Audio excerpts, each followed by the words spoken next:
저는 이 산성교회를 지나면서 참 교회 이름도 참 좋구나 그런 생각을 한 적이 있습니다. 다른 지방에 가면 지나가다가 교회당 건물이 보이면 저 교회는 무슨 교회인가 라고 생각하고 교회당을 바라보는 일이 많습니다. 한 번은 제가 문현동에서 대연동으로 넘어오는데 그날 비가 오고 바람이 부는 날인데 교회당 건물이 보이게 쳐다보았더니 교회 이름이 임마교회더라고요. 아주 기분이 안 좋았습니다. 나중에 알고 보니까 임마누엘 교회인데 그날 비가 오고 바람이 불다 보니까 누엘의 네온사인 등불이 나갔어요. 그래서 임마교회를 본 적이 있는데 교회 이름을 지을 때도 이런 점도 고려해야 되겠구나 하는 생각을 했습니다.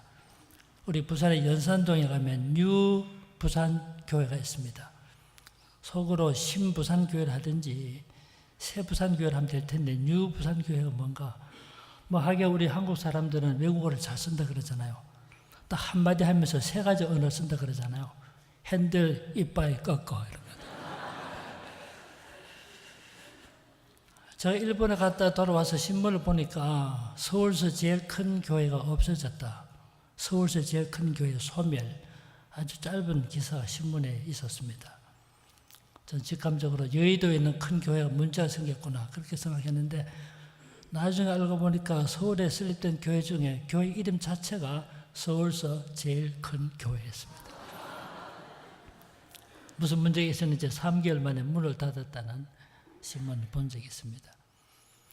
사실 장로교회 다니던 분은 이사가도 장로교회 찾아가고 침례교회 다니던 분은 이사가도 침례교회 찾아가고 고신교회 다니던 사람은 이사가도 고신교회 찾아가고 합동교회 다니던 분은 이사가도 합동교회 찾아가니까 아마 이런 것을 고려했으면 이제 서울의 화곡동에 가면 이런 교회가 있어요. 교회 이름이 뭐냐면 서울 감리침례 장로교회. 참 교회 이름도 다양합니다만 산성교회 지날 때마다 참 이름도 좋은 교회구나 그런 생각했는데 이 강단에서 함께 배울 수 있게 돼서 저로서는 큰 영광으로 생각을 합니다.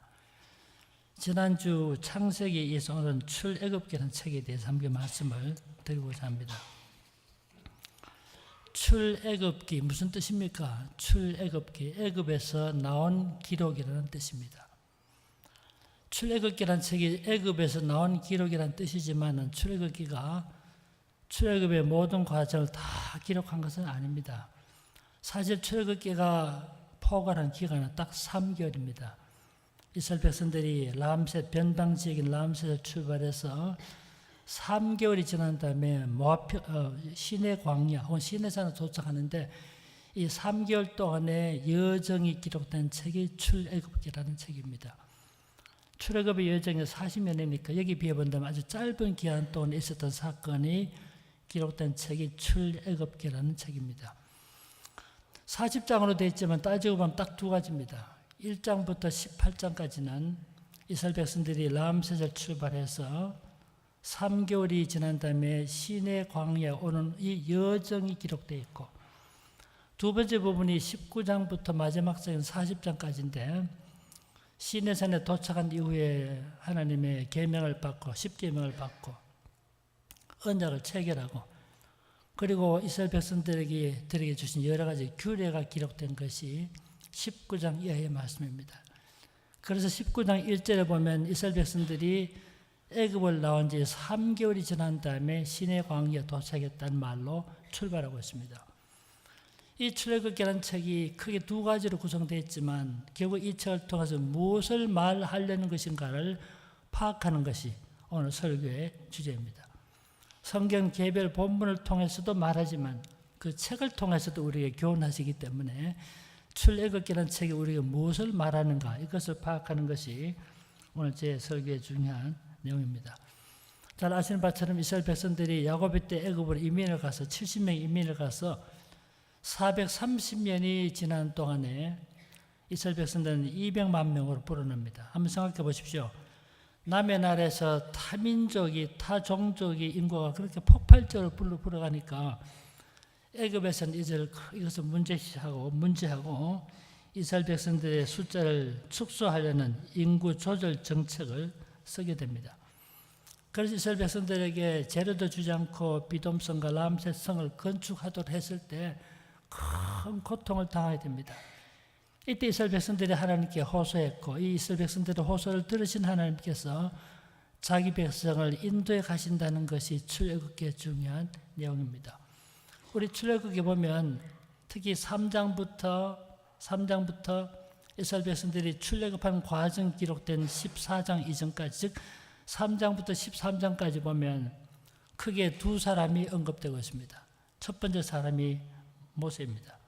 하나님께서 모세에게 내 백성을 구원하라라고 말했을 때 모세는 계속해서 나는 못합니다.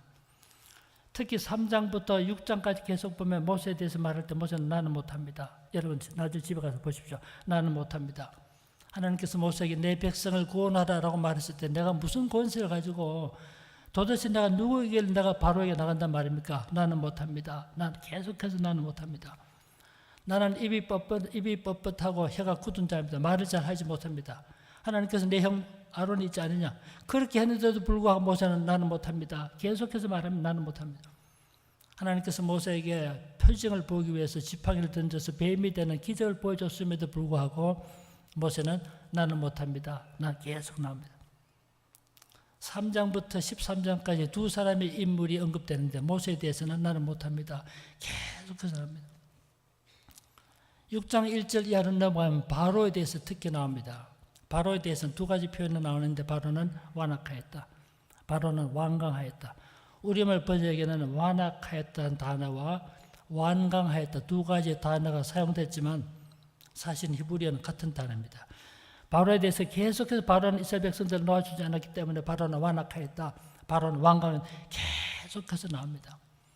우리 출애굽기 읽다 보면 바로에 대해서 늘 나오는데 다 같은 바로가 아닙니다.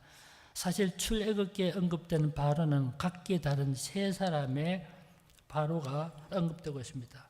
참고로 한번 보고 지나갈까요? 여러분 1장을 잠시 보십시오.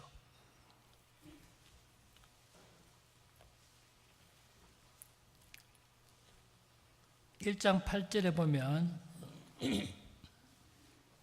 출애굽기에서 제일 처음 언급되는 바로인데 1장 8절에 보면 요셉을 알지 못하는 세 왕이 일어나 애굽을 다스리더니 여기 세 왕이 바로 첫 번째 언급되는 바로인데 이 바로 이름이 사실은 아흐모세라는 힉소스 왕조의 첫 왕입니다. 아흐모세라는 사람이고 그 다음에 11절로 넘어가면 감독들을 그들 위에 세우고 그들에게 무거운 짐을 지어 괴롭게 하여 그들에게 바로를 위하여 국고성 비동과 람셋을 건축하게 하니라 라고 말했을 때 11절의 이 바로는 8절의 바로와 다릅니다. 8절 아이모스의 손자인 투트모스 1세라는 바로입니다.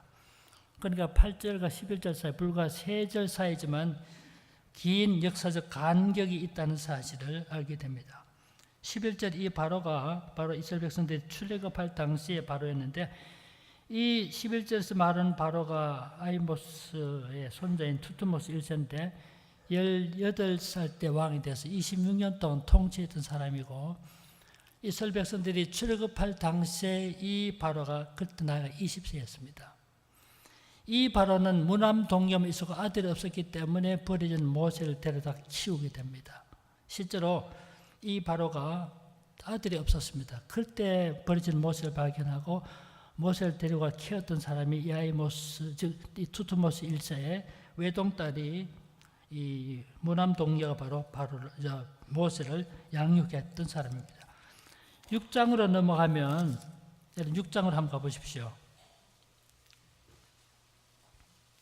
6장 1절에 보면 여호와께서 모세에게 이르시되 이제 내가 바로에게 하는 일을 내가 보리라. 강한 손으로 말미암아 바로가 그들을 보내리라. 강한 손으로 말미암아 바로가 그들을 그의 땅에서 쫓아내리라 라고 말했을 때 6장 1절 이하에서 나는 바로가 바로 또 다른 바로 세 번째 바로인데 이 사람이 사실 투트모스 1세와 또 다른 바로입니다. 이 바로가 이스라엘 백성들이 출애굽할 당시의 바로였습니다. 우리 역사책에 보면 이 바로를 아멘호텝 2세라고 부릅니다. 아멘호텝 2세라고 부르는 세 번째 바로입니다. 그래서 출애굽기에 보면 바로라는 말이 많이 나와서 각기 세 사람의 다른 바로인 것을 알 수가 있습니다. 어떤 이 바로에 대해서 말할 때 바로는 완악했다, 바로는 완강했다, 계속해서 거론합니다. 그러면 이스라엘 백성들 인도한 사람이 누구란 말입니까? 그것이 바로 13장 이하에서 계속해서 나오는데 하나님께서 자기 백성을 인도하셨다는 사실입니다. 그래서 출애굽기가 우리에게 보여준 중요한 가르침은 하나님의 인도라는 사실. 모세는 나는 못합니다. 나는 못, 계속해서 못한다 그럽니다. 바로는 완악했기 때문에 이스라엘 백성들을 놓아주지 않았습니다. 그러면 자기 백성을 인도한 사람이 누굽니까? 바로 하나님이었다는 사실을 증거하는 것이 출애굽기의 중요한 본문입니다. 오늘 이렇게 출애굽기가 진행되다가 14장으로 넘어가 보면 바로는 완악했습니다만은 10가지 재앙을 경험하고는 이제 드디어 이스라엘 백성들을 석방시켜 줍니다. 이스라엘 백성들에게 해방을 허락했기 때문에 이스라엘 백성들이 애굽을 떠나서 그들이 여행을 하게 됐고 그들이 출애굽한 과정이 기록된 것이 14장 1절 이하에 기록되었습니다. 그런데 14장 1절 앞에 있는 13장에 보면 그 모든 과정을 하나님이 인도해 가셨다는 사실을 말씀하고 있습니다. 여러분 참고를 한번 보실까요? 12장 51절에 보면 바로 그날에 여호와께서 이스라엘 자손을 그 무리대로 애굽 땅에서 인도하여 내셨더라 라고 하시면서 인도하셨다는 사실을 말씀하신 다음에 13장 3절 5절 계속해서 하나님의 인도란 말이 나옵니다. 9절 11절 14절 16절 17절 쭉 나옵니다. 하나님께서 자기 백성을 펴진 손과 오른손으로 오른팔로 자기 백성을 인도하셨다라고 말하시면서 하나님의 인도에 대해서 말씀하고 있는 것입니다. 그러다 이스라엘 백성들이 이제는 홍해 앞에 다다랐는데 그때 상황이 오늘 읽었던 14장 10절 이하에 기록됐습니다. 이스라엘 백성들이 홍해까지 왔을 때 그때 바로의 마음이 변화가 나타나서 다시 이스라엘 백성들을 데려가기를 원했습니다. 엄청난 노동력을 이용하려는 생각이 있었기 때문에 이제는 해방을 선언했습니다만 다시 애굽의 군대가 이스라엘 백성들을 다시 데려가려고 그랬습니다. 앞에는 건널 수 없는 강이 있고 뒤에는 애굽 군대가 추적해 올 때 그 절대절명의 상황에서 있었던 사건이 오늘 읽었던 본문의 내용입니다. 11절, 14장 11절, 12절 쭉 이런 내용이 기록되어 있고 그때 뭐라고 말합니까? 백성들이 오늘 우리에게 장제가 없어서 우리 이곳까지 데려왔습니다.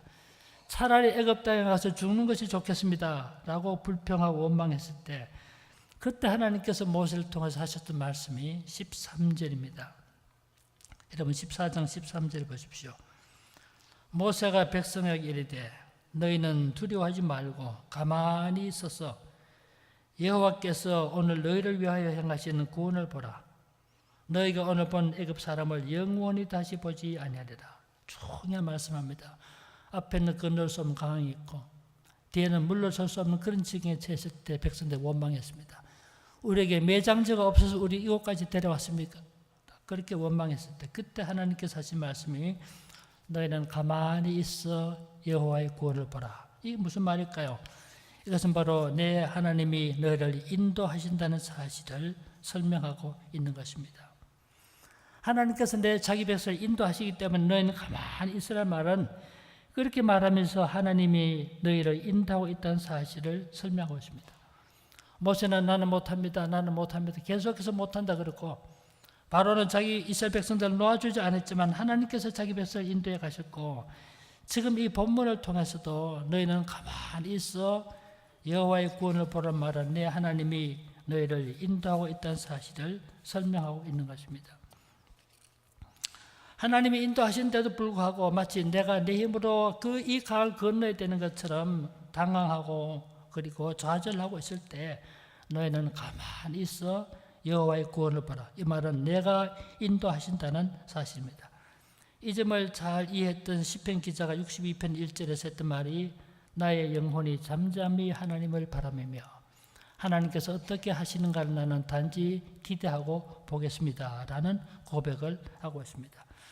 오늘 이 본문을 읽으면서 우리에게 이런 의문을 갖습니다. 여러분 하나님이 우리를 인도하신다면 왜 우리에게 시련과 아픔과 고난이 있습니까? 이 세상 살아갈 때 불신자뿐만 아니라 우리 신자에게도 신앙생활 잘하는 사람에게도 때로는 시련이 있고 아픔이 있고 고통이 있습니다. 이런 일을 경험할 때마다 하나님의 선하심에 대해서 의심을 하는 경우도 생깁니다. 어떻게 선하신 하나님께서 우리 성도들에게 이런 아픔을 줍니까? 내가 주님 잘 섬기고 믿음으로 사는데도 불구하고 어떻게 나에게 이런 시련이 있을 수 있습니까? 이렇게 질문하기도 합니다. 하나님의 인도는 우리 인생의 삶의 여정에 고통과 고난을 없이 하는 것이 아니라 도리어 그것을 이길 수 있는 힘을 주시는 것입니다. 우리 신자에게도 똑같은 환난과 시련과 고통이 있을 수 있습니다. 그러나 시련은 우리를 다스리는 하나님의 손길입니다. 이스라엘 백성들이 자기 백성을 인도하시는 것이 분명했음에도 불구하고 오늘 본문의 말씀처럼 똑같은 시련과 환난이 있었고 우리 힘으로 해결할 수 없는 고통과 고난의 여정이 있었던 것입니다. 우리가 다 이해할 수는 없지만 우리 삶 속에서 제기되는 시련과 환난이 100%다 이해는 하지 못하지만 그것은 바로 우리를 다스리는 하나님의 손길이라는 사실입니다. 때로 이런 환난과 고난을 통해서 우리를 훈련시키시고 하나님의 사람으로 양육해 가시는 것입니다. 실제로 이스라엘 백성들이 애굽 땅 향해 갈 때 직선거리로 말하면 2주일이면 들어갈 수 있는 거리입니다. 현실적으로 직선거리는 여행할 수 없으니까 다시 양보해 본다면 40일이면 들어갈 수 있는 거리를 40년을 헤매게 하셨습니다. 왜 하나님께서는 40일이면 갈 수 있는 거리를 40년을 헤매게 하셨을까요? 이 긴 여정을 통해서 자기 백성을 다스리시고 자기 백성을 인도하시고 훈련하셨음을 우리에게 보여주고 있는 것입니다. 하나님께서 우리를 인도하신다면 이런 두 번째 이런 질문을 합니다. 하나님께서 우리를 인도하신다면 미리 말해주면 얼마나 좋겠습니까? 저는 학생 때 그런 생각을 했습니다. 내가 이 학교를 졸업하면 내가 무슨 일을 하게 될 것인가? 하나님께서 우리 삶을 인도하신다 그러는데 그러면 10년이 지나면 어떻게 될 것인가? 이런 염려를 이런 생각을 한 적이 있습니다. 하나님께서 우리 삶을 인도하실 때 미리 말해주면 얼마나 좋겠는가? 아마 여러분들도 그런 생각을 했을 것입니다. 그러나 하나님은 우리를 인도하시는 방법은 그렇게 하지 않습니다. 하나님은 우리를 인도하실 때 한 걸음 한 걸음 인도해 가십니다. 하나님은 우리를 인도하시는 방법을 마치 소경을 인도하는 것과 똑같습니다. 우리가 소경을 인도할 때 500m 앞에 장애물이 있다, 1000m 앞에 장애물이 있다 이렇게 말하지 않고 바로 눈앞에 있는 현실을 설명해 주듯이 하나님께서 우리를 인도하실 때 산송과 가사처럼 한 걸음 한 걸음 인도해 가시는 것입니다. 왜 그렇게 하고 있을까요? 우리를 하면 순간순간 주님을 의지하게 만들기 위해서 우리를 한 걸음 한 걸음 인도해 가시는 것입니다. 주님을 순간순간 의지하고 믿음으로 살게 하기 위해서 우리를 그렇게 인도해 가시는 것입니다. 오늘 본문 13절에서 하나님께서 우리를 인도해 가시기 때문에 너희는 가만히 있어 여호와의 구원을 보라 라고 말씀하고 있는 것입니다. 우리 이 세상 살아갈 때도 때로는 환난도 있고 고통도 있고 고난도 있고 예상하지 못했던 고통의 시면을 통과하게 되기도 하지만 낭망치 않을 수 있는 근거는 이스라엘 백성들을 인도해 가셨던 것처럼 오늘 또 자기 백성을 인도해 가신다는 사실입니다. 내 앞에 당도하는 고통과 아픔이 어떤 의미가 있는지 지금은 알 수 없지만 그러나 하나님이 내 삶을 인도해 가신다는 그 확신 때문에 우리는 그것을 능히 이길 수 있게 되는 것입니다. 실제 우리는 이 땅에 살아가시면서 하나님 뜻을 다 헤아리지 못합니다. 왜 내가 믿음으로 살고 주님 섬기고 사는데도 불구하고 왜 이와 같은 어려운 일이 생깁니까? 왜 이런 고통이 있습니까? 라고 질문합니다만 이런 질문은 우리만이 아니라 저 구약시대 때 욥에서부터 질문했던 내용이에요. 유명한 신학자 마틴 부버 이렇게 말한 적이 있습니다. 하나님께서 하신 일을 다 헤아릴 수 없기 때문에 때로 우리에게 고난도 있고 고통도 있지만 이것은 하나님이 하시는 일이지만 잘 깨닫지 못한 이것을 가리켜서 하나님의 일식 현상이다. 마치 하나님이 눈에 보이지 않는 것처럼 그렇게 생각되지만 종국적으로 하나님은 우리 삶을 인도하신다고 말씀하신 것입니다. 당장은 이해하지 못하지만 세월이 지나고 보면 뒤돌아보면 우리 삶을 인도하셨던 하나님을 깨닫게 되는 것입니다. 그 다음 14절에 보면 이렇게 말합니다. 여호와께서 너희를 위하여 대신 싸우시리니 지금 번역에 대신이라는 말이 빠져 있습니다만 여호와께서 너희를 위하여 싸우시니 너희는 가만히 있을지니라. 하나님께서 우리를 위해서 대신 싸우시겠다. 앞에는 건널 수 없는 강이 있고 뒤에는 애굽의 군인이 추적해 오는데 막 어떻게 할 수 없는 그런 당황한 가운데 불평하고 불만을 토로했을 때 하나님께서 너희를 위하여 대신 싸우시겠다라고 말씀합니다. 오늘 본문 이 내용이 이스라엘 백성들이 출애굽한 이후에 최초의 군사적 대결입니다. 이스라엘 백성들은 아무것도 준비되지 못한 비무장한 채로 사막을 헤쳐가는 나그네 지나지 않습니다. 그들이 군사적으로 싸워서 이길 수 없습니다. 이런 상태에 있는 이스라엘 백성들에게 하나님께서 대신 싸우신다라고 말씀합니다. 이제 이스라엘 백성들이 애굽을 떠난 이후에 가나안 땅에 정착하고 나면 여러 종류의 종족들과 전쟁에 휩싸입니다. 그때 기록된 본문에도 잘 드러나고 있습니다만은 구약 성경에 기록된 이 군사적 대결에서 보여준 중요한 가르침은 전쟁에서 승리는 군인의 많고 적음이 있지 않고, 전쟁의 승리는 장비의 탁월성이 있지 않고, 전쟁의 승리는 작전의 우수성이 있지 않다는 사실을 보여주시면서 전쟁에서 승리는 하나님의 손안에 있다는 사실을 보여주신 것입니다. 하나님의 손안에 전쟁의 승리가 달려있다는 것을 말하고 있는 것입니다. 사사기에 보면 기드온 300용사 사건이 기록됐습니다. 많은 군인이 모집되어 왔지만 다 돌려버립니다. 마지막 300명만 데리고 전쟁하게 됐던 중요한 가르침은 전쟁에서 승리는 장비의 우수성이나 작전의 탁월성이나 군인의 많고 적음이 있지 않고 하나님의 손안에 있다는 사실입니다. 이 땅을 살아갈 때 때로는 힘들고 고통스러운 일도 당하지만 우리들의 모든 것을 주관하시고 인도하시는 이는 하나님이라는 이 확신이 우리를 하여금 능히 이기게 만들어 주는 것입니다. 이스라엘 백성들이 때로는 하나님을 불신했을 때 했던 중요한 한 가지가 그들이 성을 쌓았습니다. 우리나라도 많은 성을 쌓았습니다만 성을 쌓는다는 것은 자기를 보유하는 수단입니다. 여러분, 우리도 살아갈 때 심리적으로 마음의 성을 쌓습니다.